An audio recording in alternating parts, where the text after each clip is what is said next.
Little light breakfast. No meat. It's Friday. Egg whites, tater tots, two little mini pancakes, some blueberries, some strawberries. This is Phyllis Montana-Leblanc. Oh, and my coffee. Decaf, of course, because if you don't want to see me on caffeine, bottom line. So, nice, sweet, carby. I think it's healthy.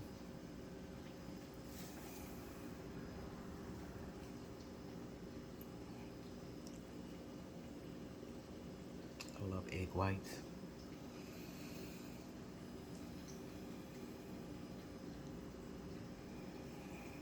All right, this is breakfast and probably lunch.